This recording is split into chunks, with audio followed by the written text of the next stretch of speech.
बिस्मिल्लाहिर्रहमानिर्रहीम। अस्सलाम वालेकुम फ्रेंड्स, आप देख रहे हैं हमारा YouTube channel CSE guide official और मैं हूं मोहम्मद इरफानुल्लाह। आज हम बात करेंगे एप्लीकेशन फ़ी पे कि एप्लीकेशन फ़ी जो आपने पे करनी है, एक तो आप पाकिस्तान से पे कर सकते हैं या नहीं, दूसरा एप्लीकेशन फ़ी के साथ चांसेस बढ़ सकते हैं या नहीं, तीसरा क्या कहते हैं, मैंने यहाँ पे लिखे हुए हैं कि आपने पहले एप्लीकेशन फ़ी पे करनी है सबमिट करने के एप्लीकेशन या बाद में फ़ी पे करनी है, और चौथा कि मैंने किन किन यूनिवर्सिटीज़ में फ़ी पे की थी, मेरा फ़ी वाली यूनिवर्सिटीज़ में एडमिशन हुआ था या नहीं हुआ था, उस पर हम डिस्कस करेंगे। ठीक है, तो मेरे को चांसेस वाला बता दिया कि फ़ी अगर पे करेंगे तो कितने चांसेस हो सकते हैं फ़ी वाली यूनिवर्सिटी में या विदाउट फ़ी यूनिवर्सिटी में। पहला सवाल, एप्लीकेशन फ़ी क्या हम पाकिस्तान से पे कर सकते हैं? जो चाइना में अब स्कॉलरशिप के लिए आपने अप्लाई करना है, कुछ यूनिवर्सिटीज़ की एप्लीकेशन फ़ी होती है।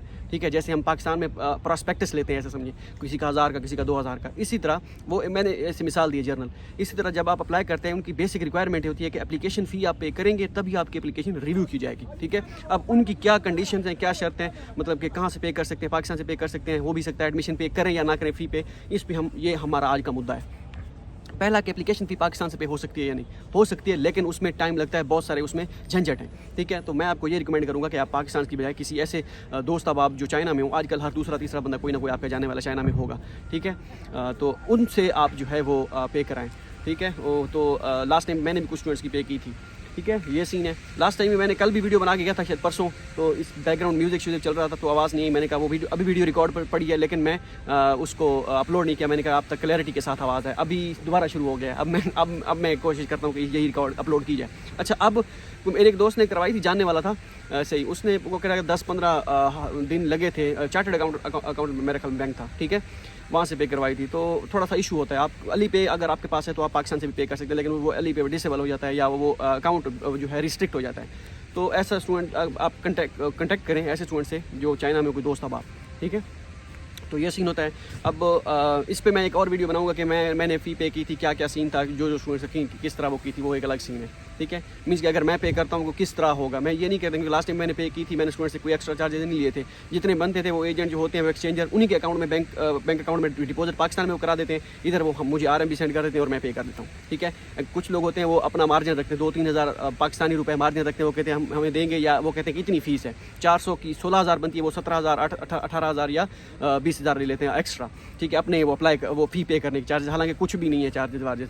ठीक है, मैंने पे की थी, मैंने किसी से 1 रुपया भी एक्स्ट्रा नहीं लिया था। ठीक है, वो जिनकी आखिरी डेट होती है वो कहते हैं कि हमें पे कर दें। मैं इन चक्करों में पड़ता नहीं हूँ, क्योंकि ये पैसे वाला जो मामला होता है ना, बड़ा एक पेचीदा मामला होता है। सारी गेम आजकल पैसे की है। ठीक है, man should be dead honest, मैं पहले कहता होता हूँ। ठीक है, जो चीज़ है क्लैरिटी के साथ बताएं कि ये ऐसा है, ये ऐसा है। ठीक है, ये नहीं कि मैं सिर्फ भाषण झाड़ रहा हूँ या इस तरह है। अगर मैंने कुछ इस तरह की कोई कुछ की है तो कोई कभी ना कभी सामने आ जाएगी। ठीक है, तो कॉन्फिडेंस के साथ अगर मैं बोल रहा हूँ, दैट मीन्स कि मुझे यकीन है, श्योर है। ठीक है, और वैसे भी मैंने बंदों को तो हमने क्या हिसाब देना है, हिसाब तो आखिरत का होता है। तो वहाँ पे जाके जो होती है ना, वो पकड़ वो बड़ी औखी होती है, इधर से तो बच जाएंगे। ये सीन। अब नेक्स्ट आते हैं कि हम हमने पहले एप्लीकेशन फ़ी पे करनी है एडमिशन के या बाद में। देखिए, कुछ यूनिवर्सिटीज़ होती हैं वो कहती हैं पहले पे करें, कुछ कहती हैं हम आपका इनिशियल रिव्यू क्लियर करेंगे डॉक्यूमेंटेशन, फिर आपने जाके पे करनी है। कुछ होती हैं आपको स्कॉलरशिप कंफर्म होने के बाद वो कहती हैं आप जो है पे कराएं, जैसे DUT है, वो स्कॉलरशिप कंफर्म होने के बाद 800 RMB आप देते हैं। ठीक है, ये हो गया। अब जो कुछ कहती हैं कि फ़ी पे करें पहले, मींस के जैसे USTV है, और उसके बाद और भी काफ़ी सारी यूनिवर्सिटीज़ हैं। हाँ, बस ये एक USTV मेरे माइंड में आ रही है। इस तरह की यूनिवर्सिटीज़ मीन कि उनका आखिरी ऑप्शन सबमिट वाले से ऑप्शन से पहले एक ऑप्शन होता है एप्लीकेशन फ़ी ऑनलाइन, वो WeChat या QR कोड के थ्रू, अली पे के थ्रू, या बैंक अकाउंट डिटेल दी गई होती है कि रिसिप्ट अपलोड करें, तो वो पे करते हैं तभी आप सबमिट कर पाते हैं। तो इस कंडीशन में आपको पहले पे करनी होती है। दूसरी कंडीशन ये, कुछ यूनिवर्सिटीज़ होती हैं जैसे आप फॉर्म सबमिट करते हैं, जैसे हवाई यूनिवर्सिटी होगी, साउथ वेस्ट जोतांग यूनिवर्सिटी होगी, इस तरह की कुछ यूनिवर्सिटीज़ होती है, वो जैसे सबमिट करते हैं पे, उसके बाद ऑप्शन आ जाता है application fee to be paid.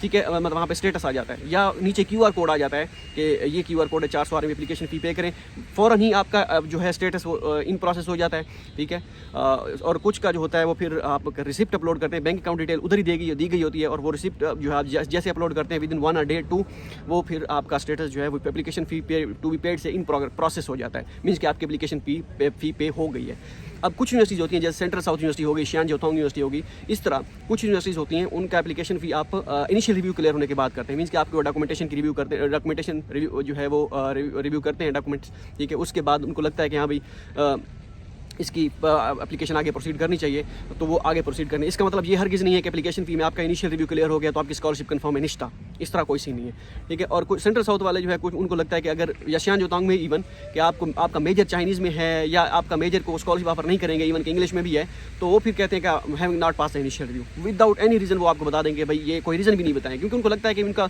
जो है आपका डॉक्यूमेंट्स आपके डिपार्टमेंट को स्कॉलरशिप ऑफर नहीं की जाएगी, तो वो आपकी एप्लीकेशन जो बैक कर देते हैं, ठीक है, रिवर्स कर देते हैं कि भाई नहीं सॉरी। तो इस तरह होता है, ठीक है। तो इनिशियल रिव्यू क्लियर होने के बाद जो फ़ी पे करनी होती है, इसका हरगिज़ मतलब नहीं है कि आपका एडमिशन कंफर्म है। पहले बता रहा हूँ, ये नहीं कि आपको कहें कि, क्योंकि कुछ स्टूडेंट्स ऐसे होते हैं जो जिनको एजेंट के थ्रू अप्लाई किया होता है, वो उनको लारा लगा देते हैं कि भाई हाँ आपका इनिशियल रिव्यू क्लियर हो गया, आप फीस जमा करो, आपका एडमिशन हो जाएगा। इस तरह नहीं होता। मैं आपको पहले ये इन्फॉर्म करके बता रहा हूँ, ये क्या कहते हैं एडवांस में। अब कुछ यूनिवर्सिटी होती हैं जैसे एप्लीकेशन फ़ी उनकी होती ही नहीं है, जैसे हमारी यूनिवर्सिटी हुई है।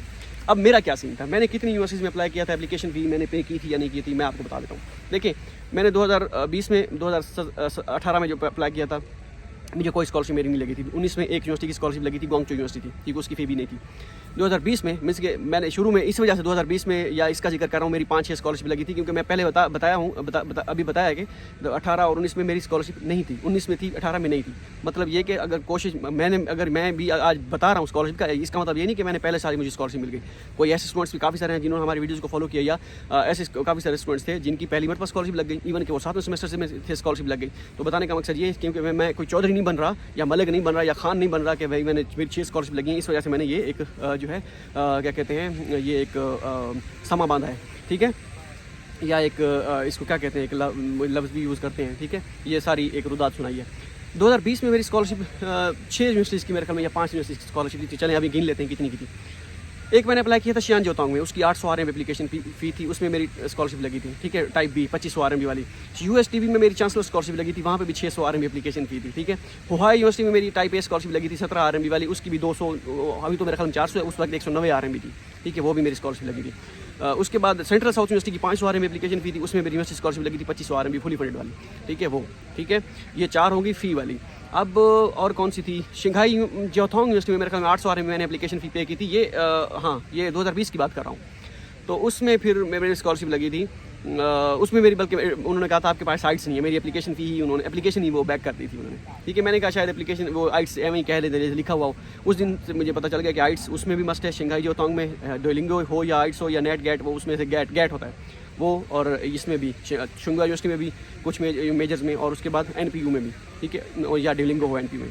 तो ये 3-4 यूनिवर्सिटी जहाँ पे आइट्स मस्ट होता है, उसके बाद कहीं किसी भी यूनिवर्सिटी में मस्ट नहीं है, ठीक है। वो मेरी वेस्ट गई थी। बाकी और भी यूनिवर्सिटीज़ कौन सी थी, शंघाई यूनिवर्सिटी में मेरे ख्याल में मैंने पे नहीं की थी। उसके बाद मैंने हस्ट यूनिवर्सिटी की, हस्ट यूनिवर्सिटी में 2 बार अप्लाई किया था, 2 बार एप्लीकेशन फ़ी थी। Huazhong university of science and technology, उसमें भी मेरी स्कॉलरशिप नहीं लगी थी, CSE पे अप्लाई किया था। ZDU में, ठीक है, मेरी इसमें फ़ी नहीं थी, इसमें मेरी CSE स्कॉलरशिप लगी थी, ठीक है। मैं आया ZDU में, बाकी चारों को मैंने छोड़ दिया। बड़ा मुश्किल फैसला होता है स्कॉलरशिप। मेरा दिल था मैं सबको अवेल कर लूँ, सब में चला जाऊँ, लेकिन ऐसा होता नहीं है, ठीक है। बताने का मकसद ये कि अगर आप अब कंपटीशन, अब एक और भी बताऊँगा, कंपटीशन विदाउट में करना चाहिए या विदाउट में करना चाहिए, वो इसके बाद बताता हूँ, ठीक है। अब इनमें से आप मुवाजना कर लें कि जो अब लाजमी भी नहीं है, जिनमें मैंने फ़ी पे की थी उनका एडमिशन उनमें मेरा 100% हो जाता है, ठीक है। अब ये भी लाजमी नहीं है कि विदाउट फ़ी वाले में नहीं होता, ठीक है, या विदाउट फ़ी वाले में हो जाता है, ये किस्मत की बात है सारी, ठीक है। अब आते हैं कि फ़ी वाली में अप्लाई करना चाहिए। जैसे आपने कहा मेरी इतनी स्कॉलरशिप लगी है, मतलब कि फ़ी वाली में चांस ज़्यादा है, बन सकता है। देखिए, फ़ी वाली में कंपटीशन होता है। फ़ी वाली में ऐसा है कि विदाउट फ़ी वाली में ऐसा फॉर एग्जाम्पल 1000 स्टूडेंट्स अप्लाई किया, मिसाल दे रहा हूँ, तो फ़ी वाली में 500 ने किया होगा, ठीक है। मतलब कंपटीशन होता है लेकिन कम हो जाता है, ये नहीं कि बिल्कुल ही कम हो जाता है, आपका कंफर्म हो जाएगा, इस तरह सीन नहीं है, ठीक है। इस साल में मैं कुछ स्टूडेंट्स को जानता हूँ जिनका विदाउट एक्सेप्टेंस फ़ी वाली यूनिवर्सिटी में शियान जोतांग में एडमिशन हुआ है, और भी मेरे ख्याल में विदाउट एक्सेप्टेंस एक मुझे जेरी ऑफिस में लड़का मिला था, उस यूनिवर्सिटी का नाम जिंगनान यूनिवर्सिटी था, पता नहीं कौन सा था, जिंगनान था, कुछ इस तरह थी, जिंगनान नहीं थी, पता नहीं कौन सी थी, अब मुझे भूली हुई एग्जैक्ट, ठीक है, अभी मैं गलती ना कर दूँ। उसका भी बगैर एक्सेप्टेंस के एडमिशन हुआ था, तो उसकी फ़ी भी नहीं आई थी। तो ये सीन है, अगर आप फ़ी वाली में अप्लाई करते हैं तो आपके ये संभव है कि हाँ, जहाँ पे कंपटीशन बहुत ज़्यादा है उसमें थोड़ा सा कम होगा, ठीक है, लेकिन ये नहीं बिल्कुल कम होगा, उसमें भी आपकी किस्मत की बात है, लक की बात है। अगर आपके पास, मैं आपको ये सजेस्ट करूँगा, अगर आप अफोर्ड कर सकते हैं तो करें। अगर आप कहते हैं कि चलें एक आध फ़ी में मैं अफोर्ड कर लूँगा, एक्सेप्टेंस भी है, चलो उसमें आप रिस्क ले लें, ठीक है। अगर आप कहते हैं मैं बिल्कुल ही, मेरे पास कोई ऑप्शन नहीं है, मैं कैसे अफोर्ड करूँ, अगर आपके पास एक्सेप्टेंस लेटर भी है, फिर भी आप उस यूनिवर्सिटी में आप ना अप्लाई करेंगे, क्योंकि आप अफोर्ड नहीं कर सकते, ठीक है। ये सारे क्योंकि स्टूडेंट्स होते हैं, स्टूडेंट्स अफोर्ड नहीं कर सकते। मोस्टली, क्योंकि उनको होता है कि हम स्कॉलरशिप अप्लाई कर रहे हैं तो ये एप्लीकेशन फ़ी वाला चेक। आई थिंक ये डिटेल से मैंने आपको एप्लीकेशन फ़ी का आप चक्कर बता दिया है कि किस तरह एप्लीकेशन फ़ी आप वो पे कर सकते हैं। मिनिमम एप्लीकेशन फ़ी 200 RMB हो सकती है, मैक्सिमम जो है 800 RMB। 800 RMB से ज़्यादा नहीं होगी। 800 RMB होता है, 600 RMB होता है, ठीक है, मैं कॉल कट कर दूँ, ठीक है। 800 RMB होता है, 600 RMB होता है, 400 RMB होता है, उसके बाद होती है, और 200 RMB होती है, मतलब इसके दरमियान ही होती है, 500 RMB भी होती है, ठीक है। तो ये सीन है। होप सो ये वीडियो आपके लिए फ़ायदेमंद साबित हो। मिलते हैं अगली वीडियो में, दुआ में याद रहेगा। अल्लाह हाफ़िज़।